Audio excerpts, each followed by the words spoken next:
Remember the good old days, back in the days of the arcades? For me, the year was 1982, and one of my favorite games back in the day was this one. I played Robotron 2084, and Robotron had a really simple premise. Save the last human family from the hordes of robots that were looking to doom the world. And it was a fun game. You had 2 sticks, one for movement, one for fire. What could be simpler than that? And all you had to do was stop the robots. Well, you couldn't stop all of them. You had some you couldn't stop, and some that would actually reprogram the humans. And it was one of those games where you just kind of played until you died.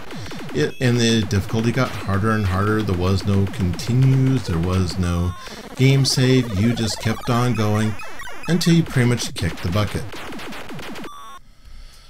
So we fast forward 20 years to now 2017. So if you want a twin stick action type game and you want something a little bit more updated, well, where do you go to? Thankfully, Housemarque has heeded the call. They have brought us an awesome action game with tons of pump and music, really bright visuals, and the kind of arcadey type action that you're really looking for. So what game would that be? Well, we're going to be taking a look this week at Nex Machina. Stick around, this is gonna be one wild ride.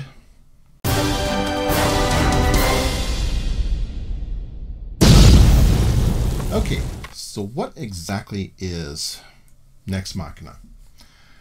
Well, to put it simply, it's an arcade adventure type game. This is done by a company called Housemarque, who has been around since like the mid-90s. Their first games came out in 1996 with games such as Super Stardust and Alien Incident.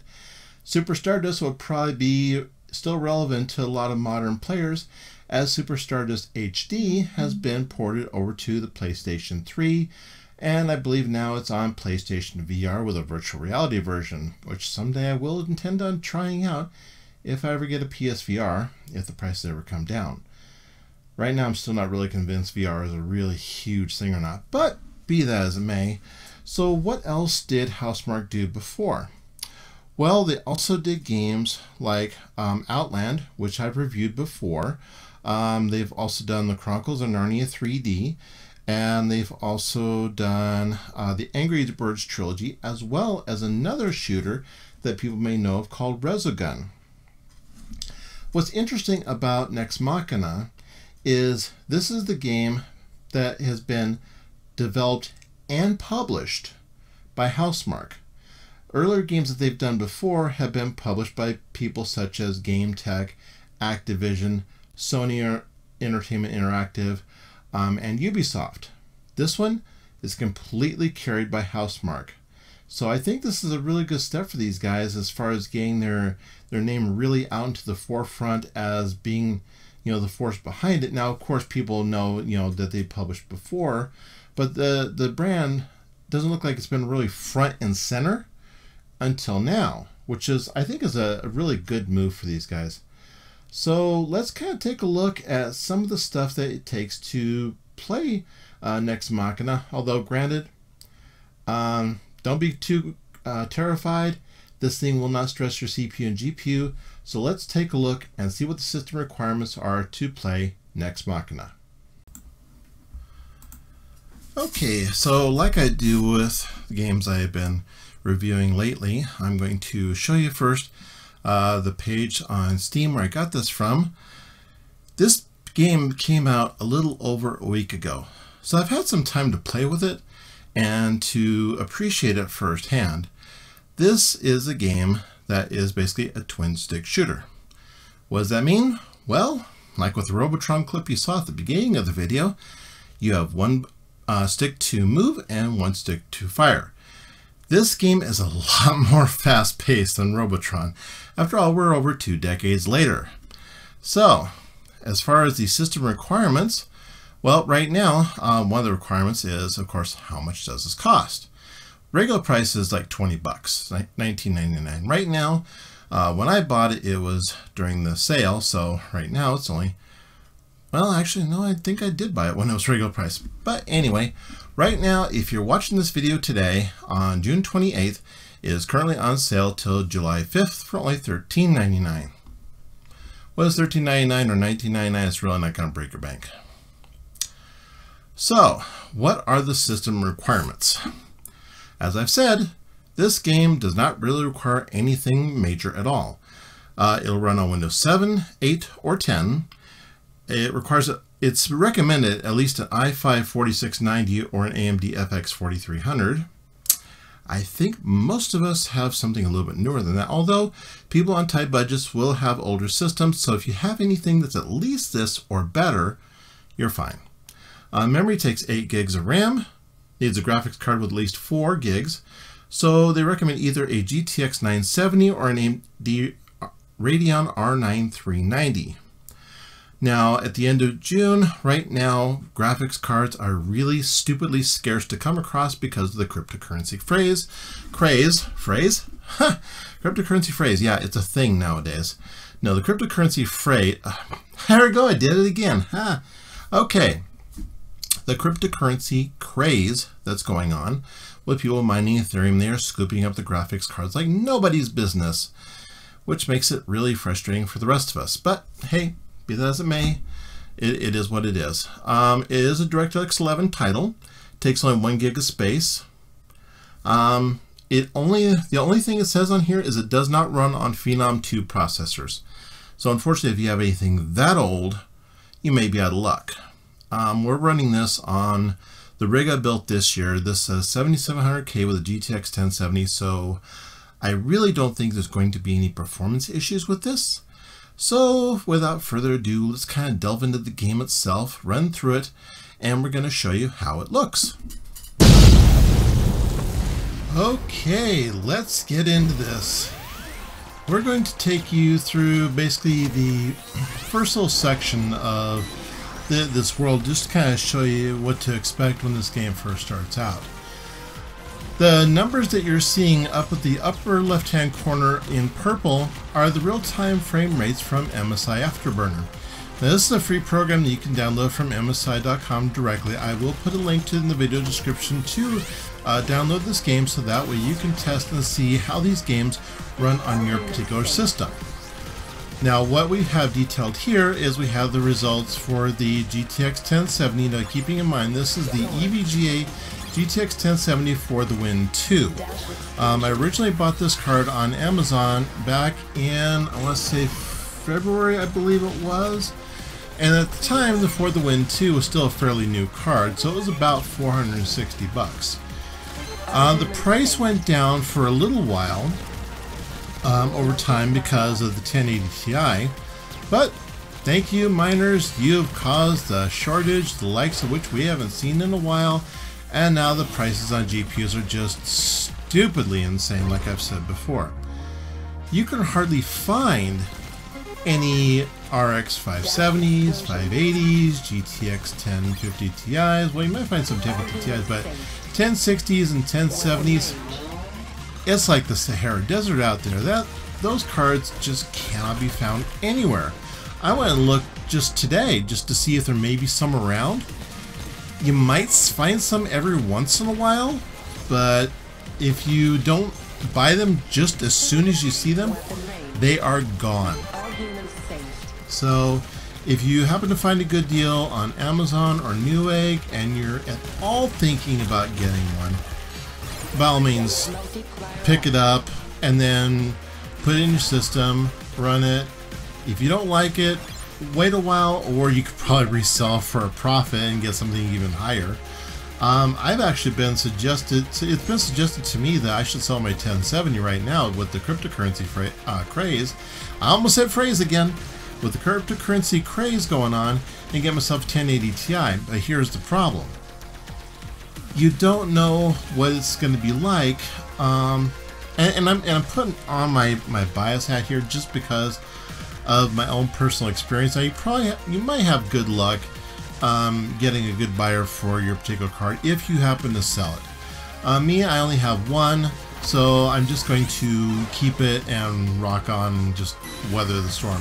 I'm getting way off target here. Okay, so as you're looking at this gameplay is fast, frenetic. I mean, it is just rocking, and I love the soundtrack to this.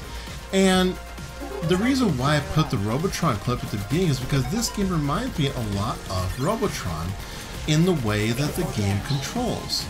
But there is a lot more going on in this game than Robotron ever thought of doing over 3 decades ago. You do have to save the humans, just like in Robotron. However, there is way more going on to this. You see laser barriers there, you see enemies popping up here, there, and everywhere. They're coming at you from every single direction possible. Now you do get bonuses for saving all the humans. I was not able to, unfortunately, save all the humans in every single level like I'd love to, even though I'm playing at Novice, which gives you infinite continues, which is kind of a nice thing. If you're a hardcore gamer, there are higher difficulty levels on this game. But if you're just a casual gamer and just like this really rocking good time, stick on Novice like what I did and just rock on. I mean, you have so much to shoot at in this game. And if you notice, the gameplay does not slow down at all. We are well over 100 frames per second. Of course, then again, this is way overkill of a computer for this particular game. Now, if you want to play this game and stream at the same time with a 7700K, games like this you should be able to with no problem. However, and it's been made well known on other channels, if you watch like Tech Deals and he does his game streams, you notice he does a lot of streaming using games like World of Warships, World of Tanks, Overwatch, and you know, I would say this game would fit well in with that crowd of games because it's not demanding. So if you have a 7700K, I would heavily bet that you can stream and play this game at the same time with no issues. If you're going to be playing anything heavier, like more current titles like Watch Dogs 2, even a slightly older game like Mafia 3, or the new Ghost Recon Wildlands game that came out just recently, you really will struggle streaming with a 7700K, even with the GTX 1070. Heck, even with the GTX 1080 Ti, you'd have problems. You would need more CPU power. So in that case, and I will concede this point wholeheartedly, if you're going to stream AAA titles and you're going to want to game at the same time, the best bang for your buck right now in June 2017, and I died again. This area really confounded me. If you're going to stream and game more intensive titles, I would say right now I would have to agree with a lot of other people that Ryzen is really the... Oh, there I go again. Kind of gives you a Tron feeling when you die in this game.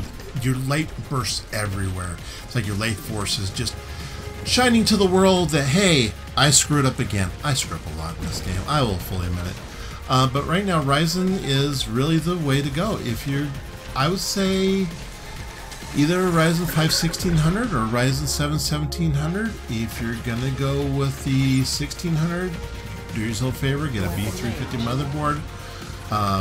Put that in there, you're going to be doing very well for yourself. If you want to do a little bit more in the content creation type thing, if you want to do a little bit more heavy video rendering, you want to do stuff in higher than 1080p, R7 1700, you'll have no problems whatsoever. I've seen it not just on one YouTube channel, I've watched a lot of other YouTube channels where people have streamed and played games, and it just seems to work better. Now, Intel's X299 is just coming out now. In fact, I think it just came out this week. And already the 7820X processors on Amazon and Newegg are gone. They are nowhere to be found. You can't find them. You're going to have to wait for them to get back in stock. Please do not pay the scalpers huge exorbitant fees. You know they will come back in stock. I know I am looking forward to seeing the reviews on those processors because I would like to see if the 7820X compares with Ryzen. Okay, now here we are in the first boss battle I want to call this is Beamtron, it looks like.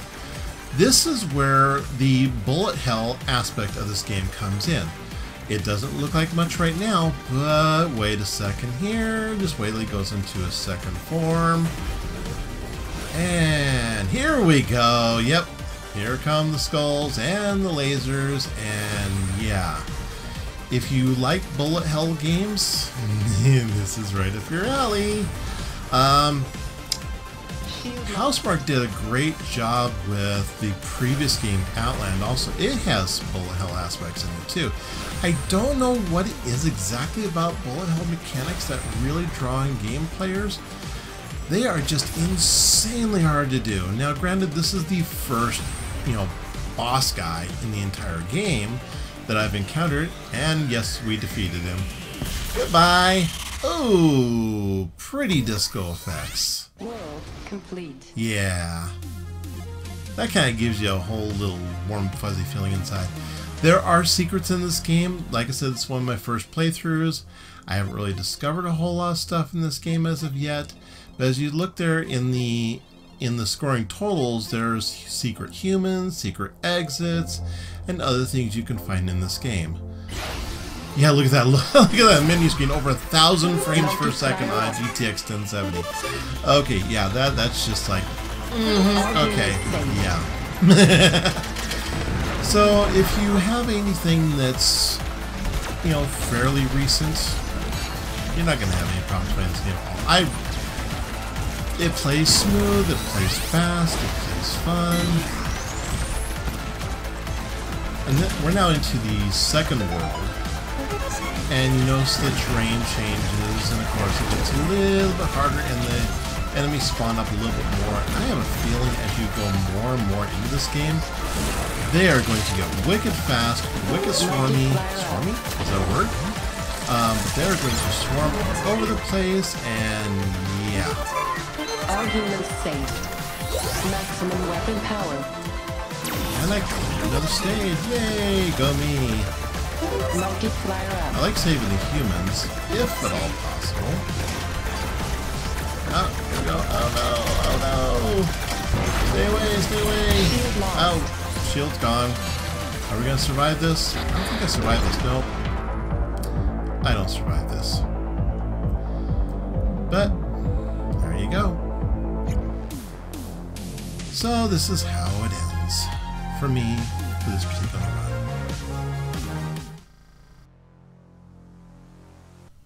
Okay, so it's verdict time. So what do you think of Nex Machina? Is it an awesome game? Did you not like this game? So it's time for my verdict on this game. Well, I must say, it's probably one of the easiest verdicts I have come to do so far in the very few game reviews I have done so far, which I think is maybe 2 or 3. But in this game, oh yeah, I definitely recommend it. 2 full thumbs up on this game. You will enjoy this game if you like fast, frenetic gameplay with a really awesome soundtrack, great action, great graphics. I really can't find any fault with this game at all. It has multiple difficulty levels. So whether you're a casual gamer or a hardcore competitive player, yeah, absolutely. Definitely go pick it up. It's under 20 bucks. It's not going to break your budget. So if I would say go out and find it on Steam or, GTA or GTA. I can't find a Grand Theft Auto. G2A, Kingwin, Good Old Games, any of those places. Like I said, right now it's on sale on Steam for only 14 bucks. So hey, nice inexpensive title that'll give you hours and hours of great gameplay. And unless you're one of the people who just doesn't like alien invasion type games, I think just about anybody will enjoy this game. So have you already picked up Nex Machina? What are your thoughts on it? Do you like the game? What are you looking forward to next from Housemarque? I'm looking forward to seeing what the next game that they do is. I think there's one that's coming out here pretty soon also, so keep your eyes out for that. I hope this video has been a little entertaining and maybe informative as well. If you like this video, go and hit that thumbs up button. If you haven't already and you want to, go and hit that subscribe button. It's right down there. Go and smack that sucker with Thor's hammer and don't let it know whatever hit it. So until next time, this here is Midnight Banshee in the House of Randomness, always saying live a little random each day, and I will catch you guys in the next video.